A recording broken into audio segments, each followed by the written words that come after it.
Très bien, et enfin, comment automatiser les fermes dans Minecraft avec Botanipots?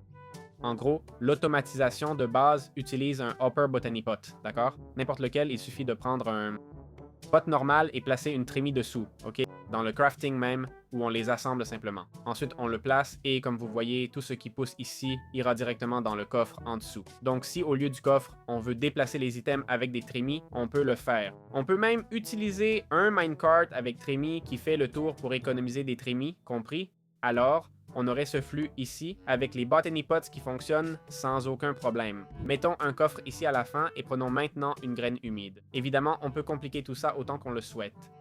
Eh bien, par exemple, en regardant quel type de sol est idéal, on met le curseur dessus, le U, on va à culture et on voit 0,5, 0,95, 0,95, 1, terres agricoles, 1, 0, 5. Allons chercher les terres agricoles et remplaçons l'herbe par des terres agricoles.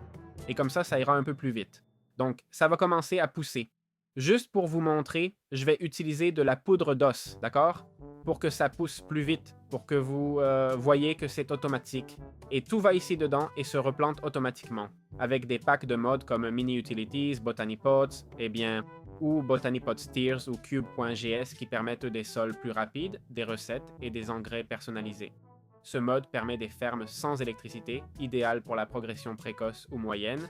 D'autre part, nous pouvons utiliser des Botanipots avec différents add-ons et compatibilités comme Biome So Plenty, Botania, Bushy Herbs, Metal Bushes, Harvestcraft, Quark, Simple Farming, Snot. Il existe aussi des extensions comme Botany Trees, Botanipot Steers et une compatibilité avec Pixelmon, d'accord? Et sûrement beaucoup d'autres modes. Enfin, si vous voulez créer de grandes fermes sans causer de lag, voici quelques conseils. Ne placez pas des centaines de pots dans un même chunk. En appuyant sur F3 plus G, vous pouvez voir les chunks, d'accord? Au final, ce sont des hoppers avec des animations. Ils nous montrent de comment les plantes grandissent progressivement, même si ce n'est pas visible. Il y a une animation ici où la graine pousse lentement et cela consomme aussi des ressources. Ensuite, répartis-le entre différentes chunks, vérifie de ne pas trop affecter les performances et bien sûr, essaie de consommer le moins possible. Ici, j'utilise des hoppers, mais un chariot avec hoppers serait beaucoup plus optimal, d'accord? Ou un chariot avec coffre, ok? Qui déplace une entité au lieu de 400 hoppers. Je ne sais pas, à vous de faire preuve d'ingéniosité. Et voilà, avec ça, je considère le guide Botanipots terminé. Comme toujours, dans la description, vous trouverez mon cours d'IA qui est de plus en plus populaire et pourrait vraiment vous aider. Et pour les autres, on se retrouve dans les prochaines vidéos. J'espère que ça vous a plu. À bientôt.